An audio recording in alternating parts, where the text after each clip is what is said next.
What? How old are you? What happened? What happened? Uh, How old are you now? I'm 9. Get out of town. Well, Yeah. you're very grown up, and that's awesome. I think that speaks volumes for your having a great dad. You're now you are the third, right? You're Ramsey Yates the third. Yes, the third. The third, which is cool. Which is cool. Of course, I'm the first Jason, but then so your dad is Ramsey Yates the second, I suppose, and then his dad, correct? Yeah, it goes back in time. That's amazing. That's a great legacy. That's Why does fantastic. everybody think I'm the junior, though? Well, you know that because um, you are. But that's not bad. That's not bad. No, the third is better than junior. I agree. Right? Yeah. The third has a regal sound to it. It's like the third. Because you didn't want, we had a show called Gilligan's Island, okay, way back in the day, which I'm sure your dad will remember, which was a comedy about a people who were stranded on an island, but they had this rich guy on the island, and his name was Thurston Howell the Third. So there you go. That's a good thing. Okay. Then. All right, you ready to start? Anyway, hello. Yeah. You ready to start this interview? I'm ready, man. I thought we were already in. Yeah. We just had a little talk. Just a little talk. So this is Rocco and J-Man. It was Ari from the first Jason. How you doing, man? I'm doing great. Ramsey, Jim, it's great to see you. And you've got that fantastic background there. That's amazing. When's the last time you saw Friday the 13th, man? I just actually, I did. I haven't finished. Actually haven't finished a lot of movies from Jason. Well, that's okay. But This is the 40th anniversary of Friday the 13th this year because it was made in 1979 and released in 1980. Can you believe that? That's a long time ago. Huh. Yes, 40 years of Jason. Of course, beginning with the beautiful Jason you have displayed there, right there. You can see the glass eye and the fake teeth and everything. But of course, then we've got Hockey Mask Jason, which everybody loves.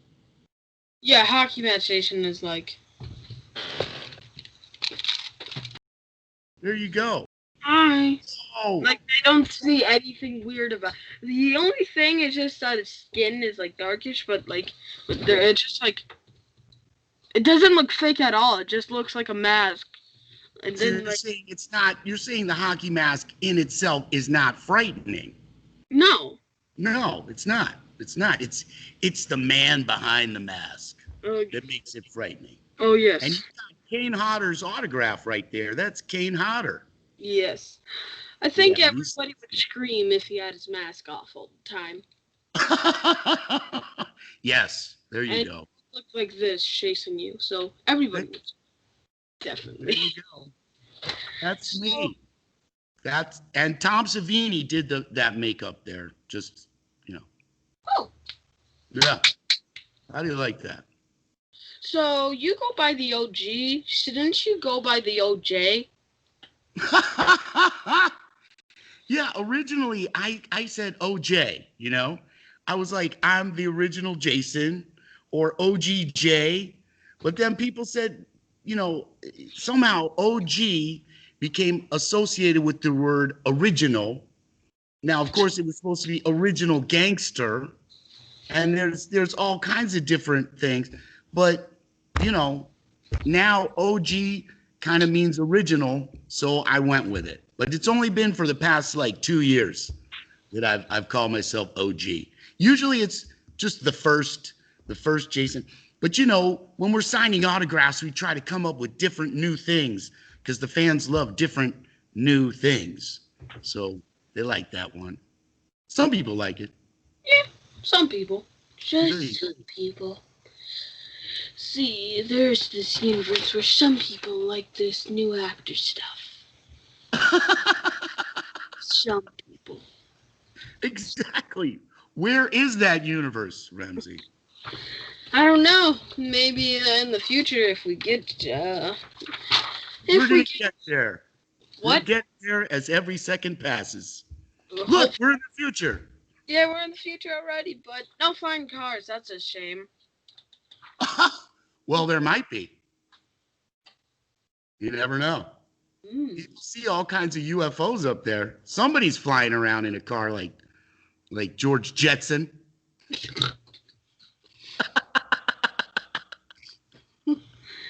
Uh, let's hope. Let's just hope we get flying cars, but Yeah, I'll work let's on hope that. we don't got no robots taking over. Let's just hope that. Robots. See, now that's a good thing. Maybe the next episode of Friday the 13th is Jason versus Robot Jason. Dun, dun, dun, dun. Maybe. Or Maybe. an army of robot Jasons attacks Jason, but still he's better somehow. Well, he's a zombie. I Yeah. don't. Yeah, kind of like a supernatural demon because he escaped from hell. Yeah. And he comes back to life. You know, once you destroy a robot, that's it. Game over. You know, you and your friends are dead. Game over. It just came over then. So, how is it getting back on the road? Oh, well, that's a great question. Um, my band, First Jason, is very fortunate in several reasons. One is that wherever we go, the venues can rely on all the amazing, wonderful fans of Jason to come out and yes, hear all the bands that are playing because we play with some great local bands, okay? And but you know, in other words, we get a good crowd, but it's not so big as to be threatening to the current quarantine rules. And I'll tell you something, we've been playing a lot outdoors. We've been doing drive-in movie theaters. We've been playing outside in the parking lots. We've been playing outdoors for a lot of events, which has been a lot of fun. Of course, now that it's getting cold, I don't know how people are going to be able to do that for a short time, but I'm going to be going down to Texas soon where there's no snow. But of course, we're always respecting the rules of quarantine. And, when we're inside the spaces, we're wearing a mask. But when we're up on stage outdoors, we're able to do that. So the other part is that people have just been kind of a little bit bored. You know what I'm saying, Ramsey? They're staying inside and they want to get out there and have fun. And in my opinion, when people have fun in a good, fun way and get a little scared by Jason, that's good for your health. It helps your immune system to have fun. Because if you do you agree? I mean, people are sitting inside too much. Yeah, that does help. Yeah. So they come out and they see some music. Now, in the case of a concert where there's not too many people and it's outdoors, it's pretty safe because you come to the concert, maybe you get an autograph and then you go home. It's not like, hey, we're all there for a day or 2 days or 3 days, and that's one of the things I've been able, because in a way I looked at other alternatives to the horror convention circuit wherein everybody's all in a hotel together, and that has been to my advantage, if you will. It's always good to think outside the box if you can. Is it scary performing again and meeting all your fans? Well, I'll tell you, I take over 1,000 milligrams of vitamin C every day, and I try to make sure I'm very healthy. But yeah, I mean, in some cases, for instance, we haven't been doing the actual contact, like when we do a selfie, usually we stand right next to someone. So now they have the fan will stand about 6 feet in front of the table, like in front of the table, and I'm which is a little weird, but people are accepting it, and then they'll take off their mask for a second. So when they come up to meet me, they all have their masks on, which is weird, except for the fact, of course, that being a horror person, I'm very used to people wearing their masks. So they could be wearing any kind of mask and come up and it doesn't throw me off. But I have noticed, honestly, people are just so grateful. Like I was out there in Pennsylvania, and a longshoreman came up to me, and he was at my table and he said, I worked from 4 in the morning till 10 at night yesterday, but I still came out to see you because, you know, there's nothing to do. And they're working very hard. And you look at certain individuals like that, they don't have a choice. You know what I'm saying, Ramsey? They don't have a choice of saying, I'm going to stay at home. Those people can't stay home. You know what I'm saying? So I'm there for them, and I want to be there for them safely and to encourage their hard work, and also to help all the venues who have helped me all along. All these great rock and roll clubs who have helped me all along throughout this country. I'm happy to say we're going to be back at the venue in the Shrine in Tulsa, Oklahoma, and we're going to be back down at the Wildcatter Saloon in Houston, Texas for Halloween. And a lot of great things are happening. But am I scared? Sometimes you have that feeling, but then you say to yourself, hey, you know what? We got to be brave, be safe, but be brave. Because when you're performing on stage, you're not like actually that close to anybody, really. Yeah. Yeah, you're just only close to your band, but yeah, and those guys, we know we're all traveling in a van together too. But again, I make sure they take their vitamin C. Take your vitamin C, people. That helps you resist things. I drink these. These have like tons of vitamin C. There you go. Oh yeah, those are good. Some smart water there. Yeah, those are great. Tons of vitamin C. See, that makes none of those viruses can exist when you have plenty of vitamin C in your system. Okay. So, and then, if you just got to do it every day though, because every day your body needs vitamin C. So, hey, have some grapefruits or oranges or whatnot and all of that stuff, or some smart water like you're doing. That's very smart. I see what you did there. When you shot the Friday the 13th all those years ago, do you think it would ever get this famous? Oh, well, that's a great question. In fact, we had no idea that this would happen.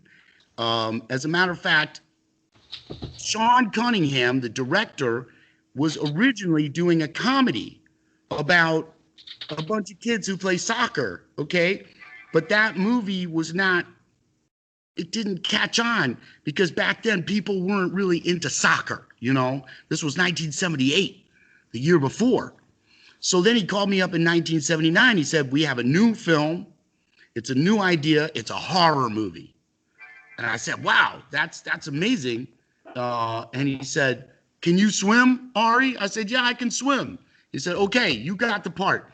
But when we did the film, I had no idea. I mean, I waited a whole year and I was just home and doing my own thing. And, and then, okay, it was about, it was really at part 3, okay? When the hockey mask came out, kids would come up to me in high school. I was in junior high school, and they would make the Jason sound. So I said, oh my gosh, we're getting somewhere. And then it really, really picked up. Of course, the first one was very popular. I think that the ending scene had a lot to do with that. But being the little kid who you see behind you in the screen there, that wasn't exactly popular in high school, The kids in high school were kind of like, ew, that's nasty. Would they bully you for it? Did I get paid to do the job? Yes. But it wasn't like, I was paid the rate of a stunt person at the time, which is a little different because if you don't have lines in a movie and they don't see your actual face, then you're considered a stunt person or an extra. Oh my gosh. But they did give me full credit on screen, thankfully. What was that?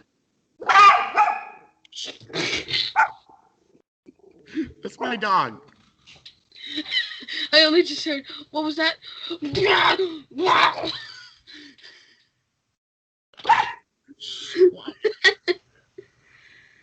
And the original script of your scene was not in, but Tom Savini thought of it. Well, yes.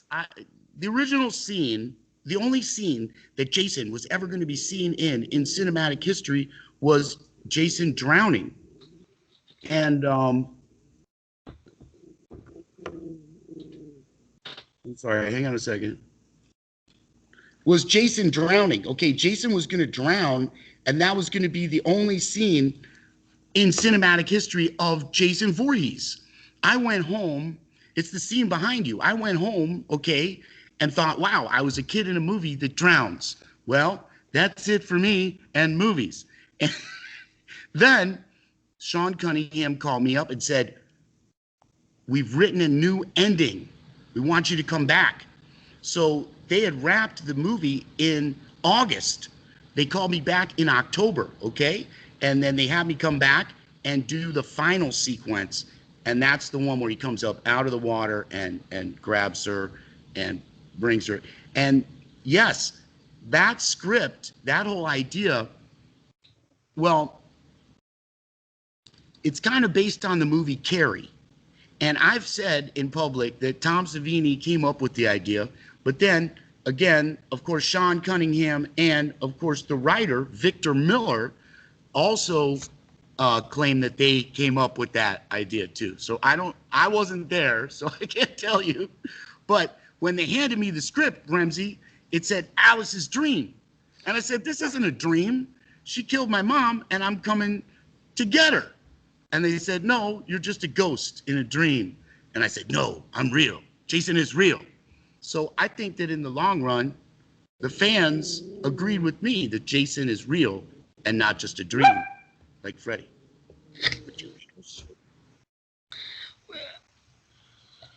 Wait, I might think, if you want to show dogs then, if you want to show dogs. No, well, you have a dog? Yeah. Yeah, come here, Chuck. We both have dogs. Oh my God. Come here, bud. Be quiet. Elaine, look at this dog. Oh my gosh, what kind of dog is that? It's a Boston Terrier. A Boston Terrier.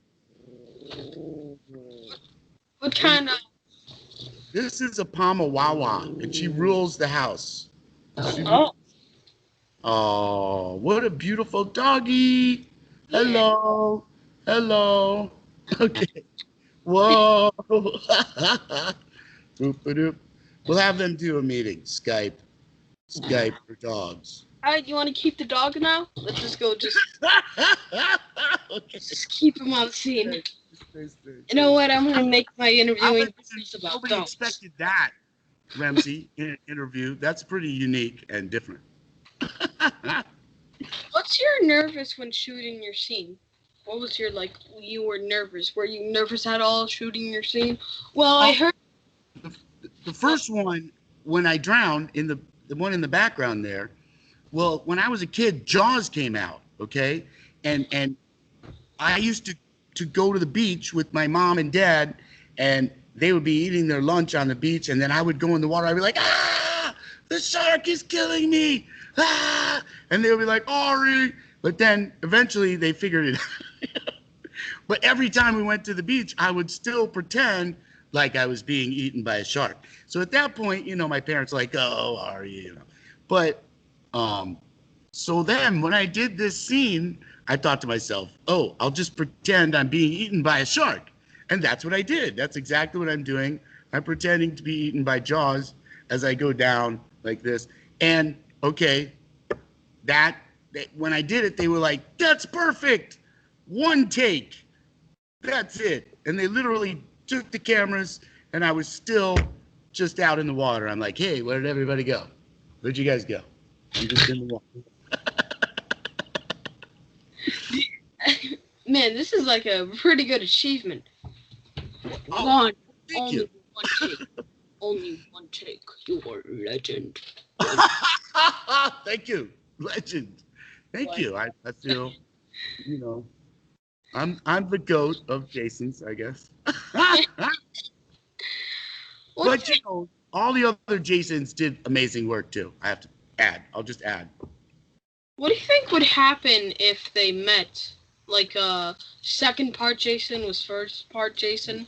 Mm. Well, like the kid Jason was, or something like They that. all met together like Jason X met Yeah, up. like all the Jasons met each other. Do you think they would kill each other? Do you think they would? See, that's a whole idea for a movie right there. Like, what if it's in an alternative universe, like you said, where there's like time portals, right? And I don't know, some evil entity from a time portal is destroying the world, and all the Jasons have to come together. Oh, but that would mean Jason would be good. No, that doesn't work. Jason's evil, evil. So Wait, I no, don't know, but that's wait, he's good because Jason versus Freddy. yeah, yeah, because Freddy, well, What? no, I mean Jason. You make a good point. Jason is good because he loves his mom, but see, his mom was crazy, and she loved her son so much, that she did crazy stuff. Okay, so then he's doing equally crazy stuff. So it's different than other evil characters who are just like, I'm evil, and I'm gonna be evil. I'm just mean. Like that's their, I don't know, a lot of evil characters. You know But what I mean? You know what? yeah, I don't like them.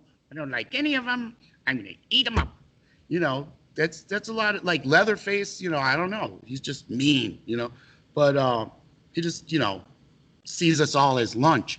But the point, the point is that Jason, he wants to help his mom. In some weird way. So it's a complex character. It's very true. Good point, Ramsey. Wait, so I keep getting. What was I like getting into the makeup? Well, that took That took 4.5 hours. 4.5 hours. 4? Yes. It took four and a half Four and a hours. half hours. And all of a sudden, you can hear my own voice. Wait, Wait, there's echo. echo. How did that happen? Someone turn on a speaker in there? I got no speakers. Okay, it's better. Speakers. It's better. It's better. Alright, that's way better. Yeah. So, your question was yes, Tom Savini created the entire makeup. Okay, as you can see there very clearly, the top of the head there is latex alginate actually, and the nose, that side of my face is my face though. You see that's my real eye on the left. On the right is the glass eye, and they're fake teeth and the whole thing. So it took 4 months to create the masks though, okay? And I had to sit in the chair, and they put a whole huge thing of clay on top of my head, okay? So that it would mold my face. Then they take that off, okay? Then they pour the alginate into that, so you have like a sculpture of my head. Then they create the mask on that. You see what I'm saying? They make the mask on that, and then they do another cast of that, and then that's how they make the mask, so that it'll perfectly fit my face. And then, so every time we did it, it took about 4.5 hours. I mean, honestly, for me, it was fun because, I mean, I'm just one of those people who isn't easily bored. I had a good time, joking around and having fun with everybody. And Tom Savini and his staff, his crew, Tasso Stavrakis especially, they made sure that as a kid that I was having a good time. Also, Ramsey, I was the only kid at a summer camp. So there was all these people, and we're all together at a summer camp, and it was fun. I was just back there. In fact, I was just back there in August, and it brought back all the memories. I even walked into the exact room where we made that mask and where I sat in the chair and did the whole thing. I was in there. They're using it for storage now. But when I went in there, I felt goosebumps. I said, "Whoa, it's all coming back." Whoa. Memories, bruh. You should go there. I'm telling you, if you get a chance, you're not too far from there. Go take the Camp Crystal Lake tour, okay? Okay. Because not only it's so much fun and you get to go canoeing, okay? You can even stay there overnight, okay? And the proceeds go to help 1,000 kids go to summer camp from the city, and it's really, really good thing. Please, please tell them Ari sent you. Okay. Wait, wait, wait. So like they said how like how Jason was drowning, and how he survived because secretly he knew how to swim, or like he like floated backwards or something. Well, no, well, ultimately, okay. This is a good question. I think that ultimately, unfortunately, we're talking about, as you said, a zombie and afterlife ghost. So we're thinking that the physical form of little Jason, probably did drown ultimately. So, but how did he come back to life is the question. I mean, I don't know. That's part of horror history. In my mind, okay, it was kind of like he was reanimated, if you will. I mean, I know this is violent, but I think you can handle it. The scene where the mom, that her head's cut off, and I felt that a drop of blood reached the water.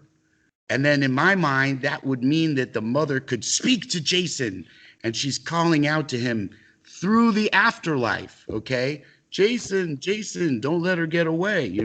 So somehow he's reanimated in that way. It's kind of like in the movie Hellraiser, if you remember, when a drop of blood hits the floorboard and then there's a reanimation there. I mean, it's all horror movie magic, if you will. But, wait, how did he the next one though? Well, you'd have to ask the writers. No, in my opinion, maybe there's some supernatural activity in Crystal Lake. Maybe Crystal Lake has some demon inside it or something. Who knows? Maybe he was fighting a demon through a portal in Crystal Lake. And so that magically transformed him to be able to be this brutal monster. Because it's not explained. It's never been explained. And it needs to be explained, I think. Mm. But you're right. One of those questions, how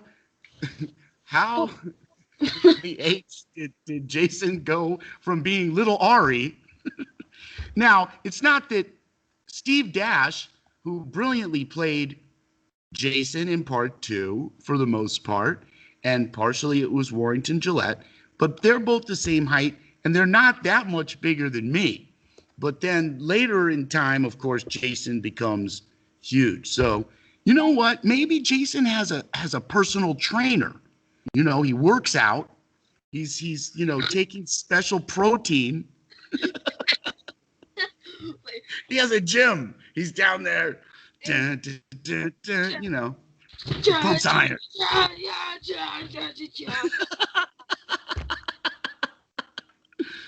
We are Jason.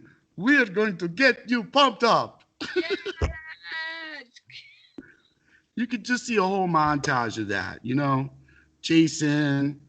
That's what he did, obviously. I mean, he must have a personal trainer. Who is Jason's personal trainer? That's the question. Maybe his mom? No, I thought it would be like Thanatos or someone like that. Come on. No, if you're doing demon stuff, I guess could be like a dark demon or. Yeah, have to be like maybe. What about like an orc? Maybe he like that super orc from Lord of the Rings. Anyway. So there you go. But who's going to be the next big Jason is my question. But who knows the question? Who knows the answer to that?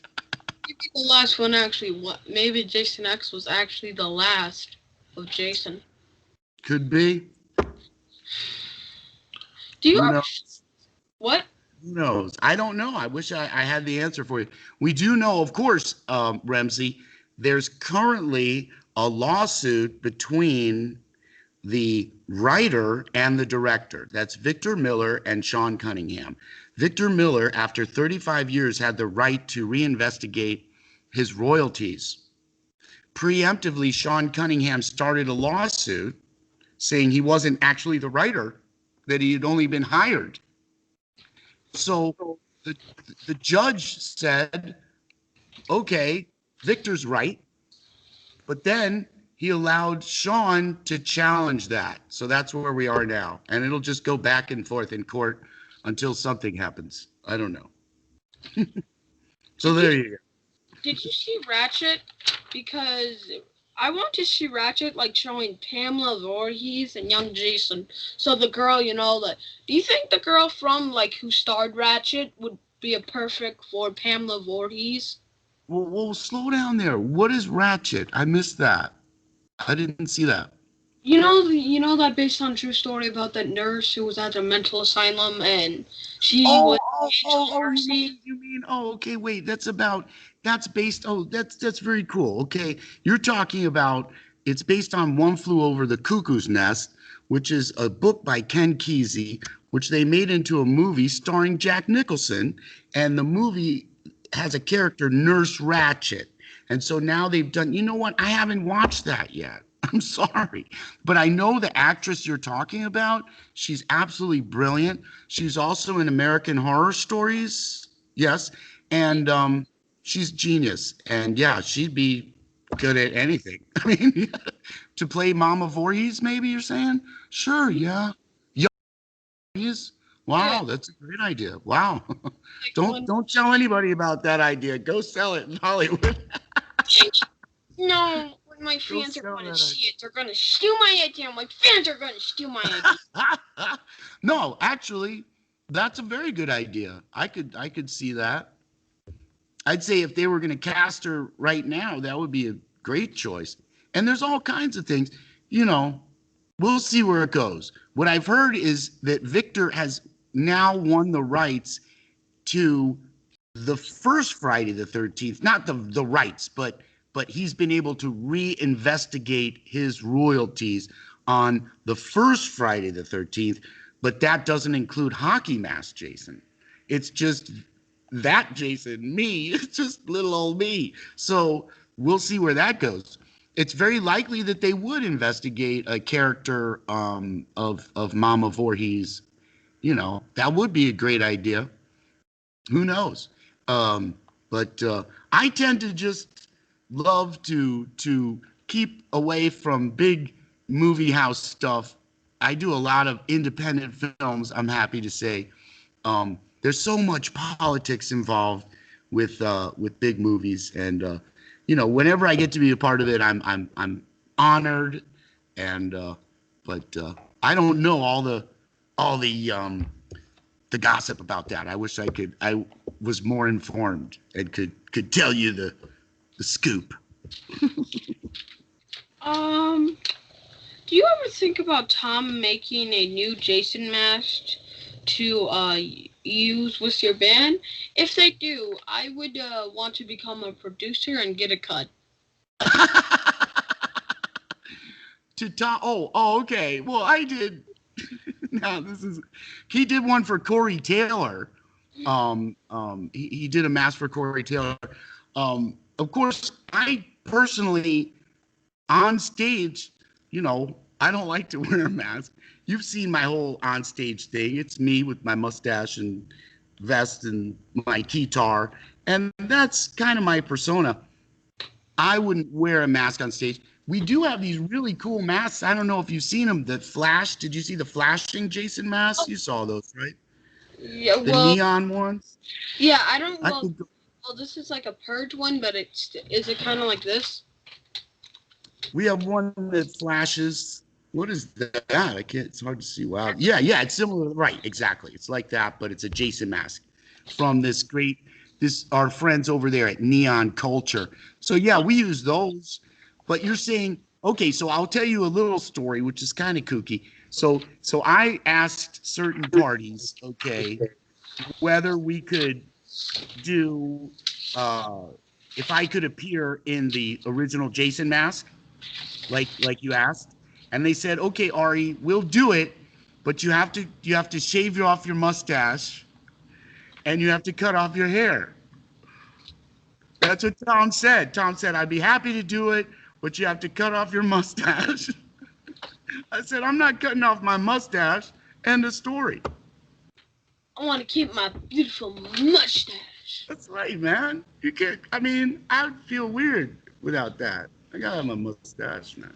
You No, gotta, they, you got the 20 style going on for you. The 20 style going for your mustache right there. thank you. Oh, but you know, the great actor Cesar Romero, when he played the Joker, refused to have his mustache shaved.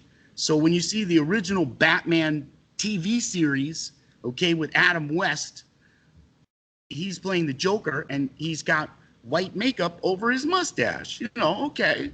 But they weren't willing. I guess I'm not Cesar Romero, you know. But there you go. Sorry for interrupting, but No. you do a lot of Comic Cons. At least you did. At least you did before the world was like. Oh yeah. Well, one of the best ones. Fun. You gotta go if you want. That's what basically happened to the world. You want to have fun? You're stupid. You don't have fun. You stay at your house.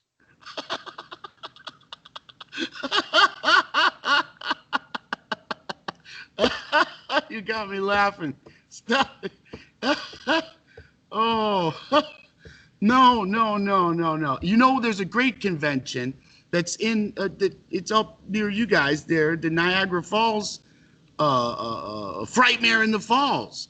And that's our buddy Chris Dabrowski, who puts on a great event. And the last time I was there, that was one of the most fun conventions I've been to ever.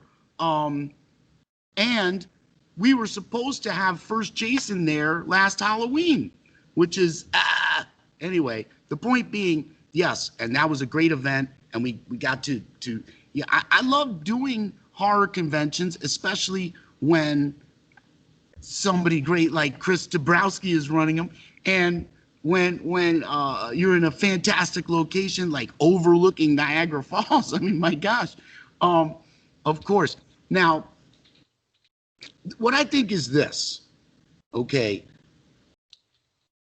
we've got to find ways that everybody can still go out there and have fun. You could go out there and have fun at, okay, a smaller venue. You can have fun at an outdoor venue. You can have fun at a drive-in movie theater still, okay? There's still ways that we can do this. Do you know what they're doing here in Chicago? They have a rock club where you pull up your cars, okay? It's on the Lakeshore Drive. So you pull up your cars and the performers are on the stage. No matter what we got to do, we've got to make it happen. I think we got to remember that there's people like doctors out there, Ramsey, and nurses and bus drivers and policemen and firemen, and they don't have a choice. They can't stay home. So as rockers, we got to get out there. See, having found alternate choices in terms of bringing my band to little clubs, right? Which a lot of people say, man, you're crazy. Ramsey, we travel 7-8 hours in the van sometimes. You know, we've driven from Chicago to San Antonio, Texas. We'll drive all over the country. But it makes it all worthwhile when we meet people and we see how much it means to them. And, you know, I get to meet young people and you could tell, like right now, it's no fun. It is, you know what I'm saying? You got to have the experience of having fun with your friends together. That's essential. It's essential. And as much as this is a good experience we're having right here, but you know, virtual, it's, you know, it's good. This is a good experience, but I think that we have to remember we all got to get out there and get together. And wear a mask. My wife says to say, wear a mask and keep your distances. Wear a mask and keep your distance. This is the way of the woman during COVID-19. You have some other iconic characters like Dr. Rock and Cyclone. Tell me. Dr. Rock and Psycan. Yeah, thank you. Yeah. Tell me. Dr. Rock is okay. Dr. Rock comes from this great movie, The Barn. Okay. The Barn, I play Dr. Rock, who's a video DJ from the 90s. And he's really cool. He's like, you're on the rock block with Dr. Rock. You kids better get out to this concert and have a good time. He's basically just me. Okay. Dr. Rock is just me. And so in The Barn 2, okay, which also stars Linnea Quigley and Lloyd Kaufman's in that movie.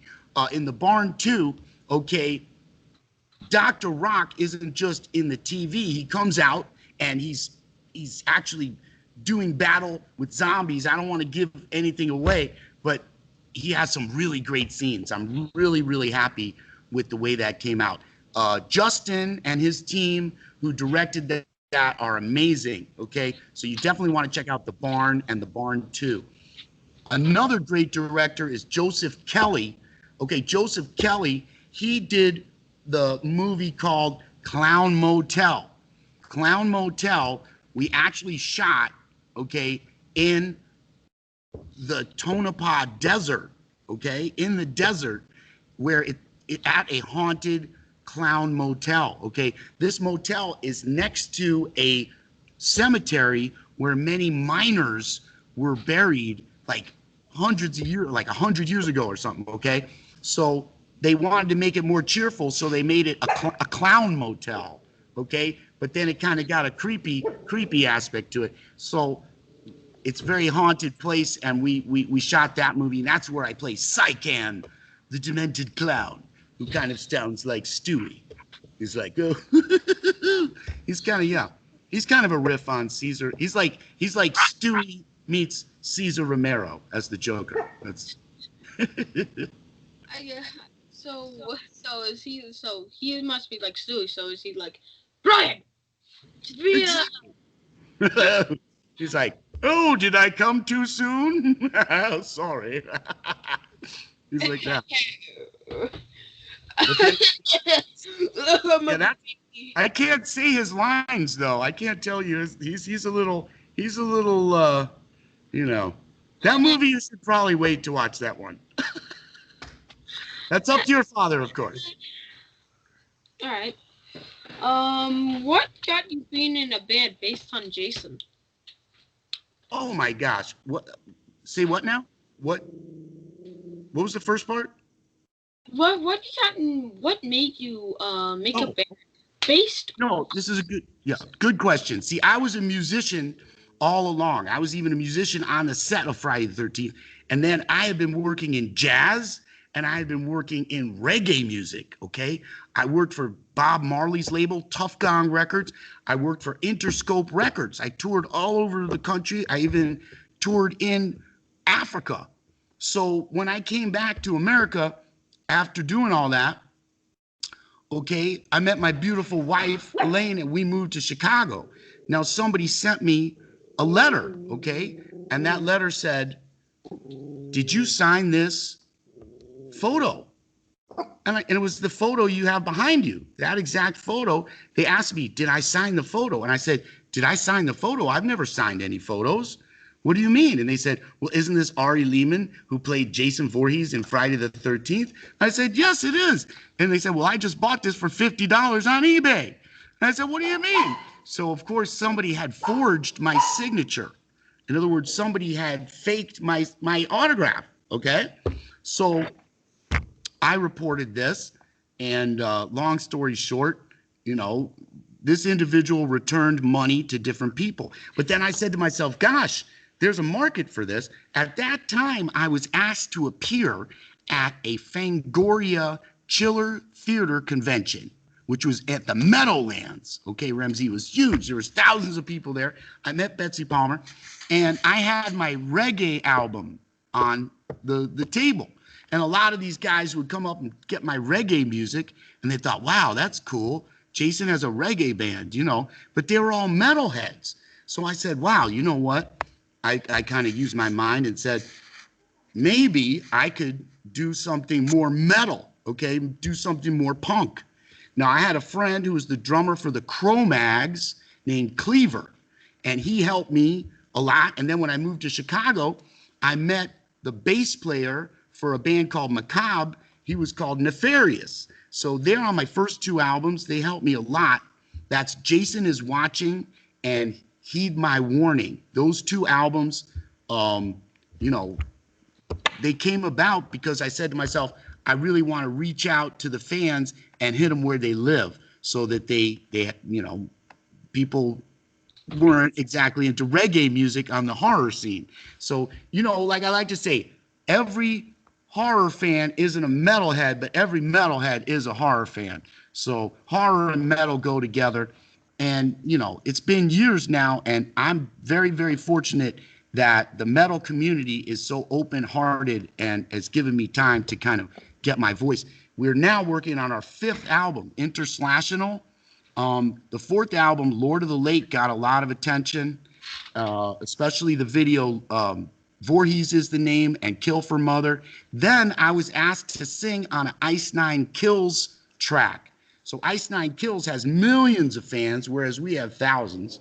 So that got a lot of attention from a younger audience. So now we're really, really reaching a great audience. And I'm happy to say everywhere we play, within quarantine rules, we're getting like a 2 to 3 hour merch line, and we're getting a packed crowd. So, it's a combination of me working hard and people just being really bored, Remzi. They want to go out and see. They'll even come out and see me.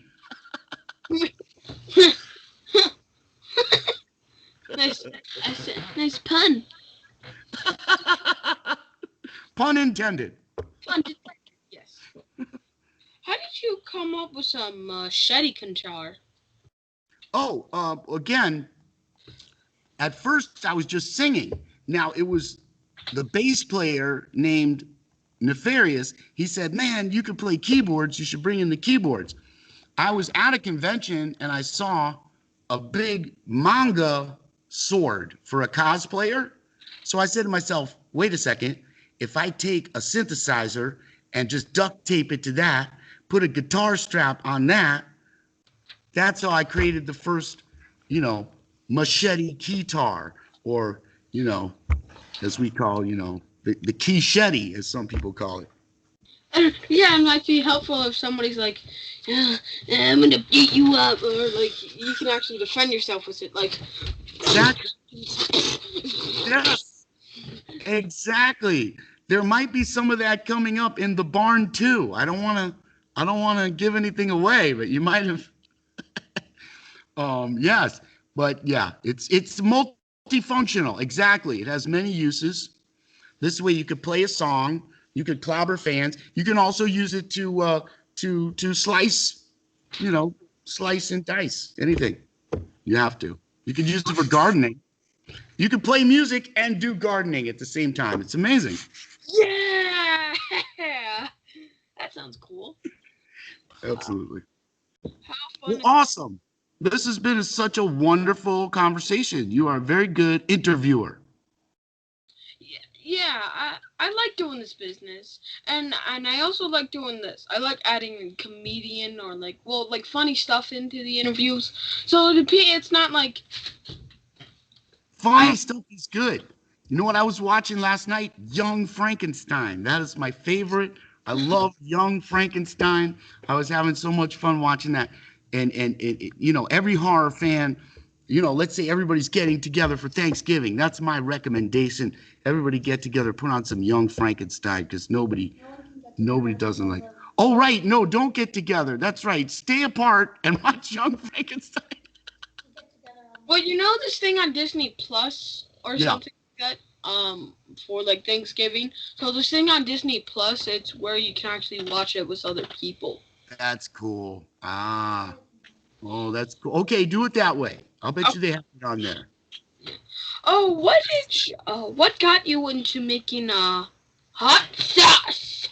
Oh, the hot sauce. That's right. We got slasher sauce.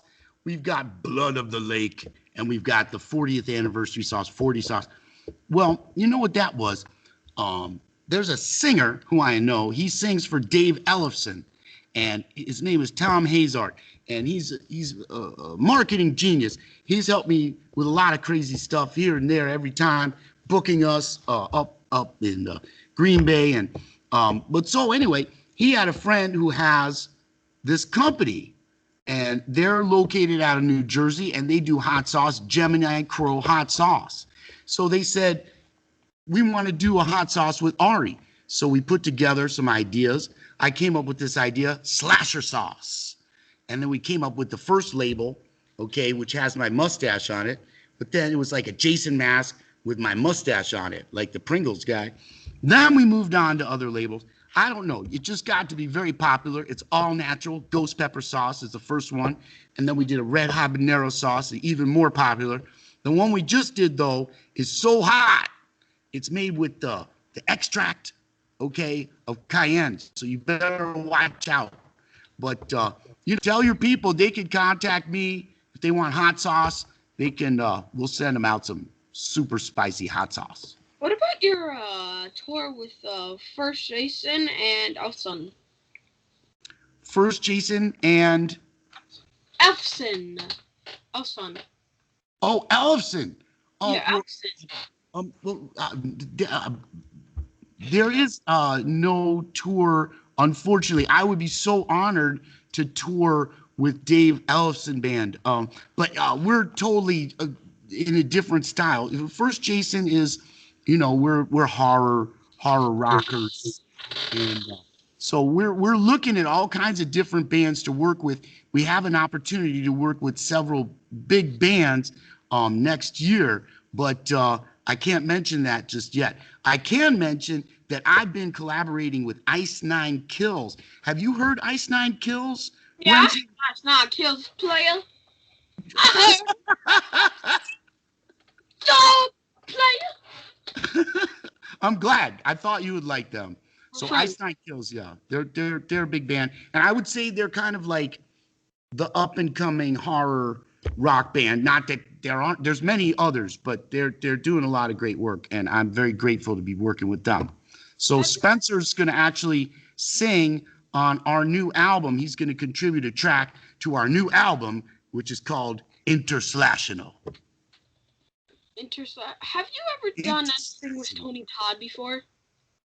Oh, I would love to have that opportunity again.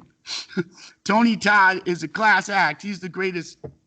I'd say if you were to say who are the greatest actors up on the scene, he would definitely be one of the ones that I would mention. He's an amazing actor. He does voiceovers, but I've never had the opportunity to act with him, although I am his good friend, and that means a great deal to me. He's always got my back, and I've got his back, and he's an amazing person.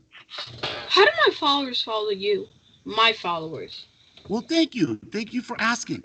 Oh, just tell them to jump on First Jason Official on Facebook, and come check us out. We're there, and we want to hear about you. Or it's a great way to check it out too. Just go to firstjason.com, because we've got 2 videos up there, Kill for Mother, and we've got the video Voorhees is the name. And I got a bunch of young actors in those videos. We have Kevin Epperson directed these videos. They both depict a young man who overcomes his bullies. They're both 2 inner city kids who overcome their bullies by imagining themselves as Jason. I think you probably saw the videos, but hey, maybe one time we could have you act in one of those videos, because we try to get yeah, absolutely, let's do it. No, you should.